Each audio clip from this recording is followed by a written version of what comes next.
Gbogbo bí Vicky James tó ńgbà tó wà nípò ìrọbí pátápátá gbogbo bí ìrìn àjò ẹ̀ ṣe rí òun lẹ̀ ń wò yìí. Ìdí tí mo ṣe fẹ́ repost nǹkan tó ṣẹlẹ̀ yìí, mo sure pé àwọn tó máa ń pariwo na surrogate na igbá na ẹ̀yìn na kínní ó lè jẹ́ ìdí tó ṣe ṣe báyìí nìyí. Bó tiẹ̀ jẹ́ pé a mọ Vicky James aláfẹ́fẹ́ yẹ̀yẹ̀ and a lè she's uh, she's a star on her own, so ó ní ìdí tó fi ṣe.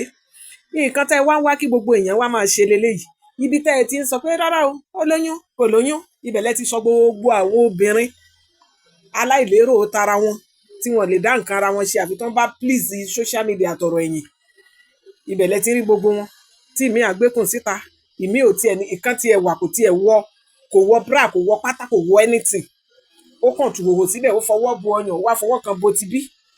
Ṣáyé tá a fẹ́ máa gbé náà lélẹ̀ nítorí Ọlọ́run.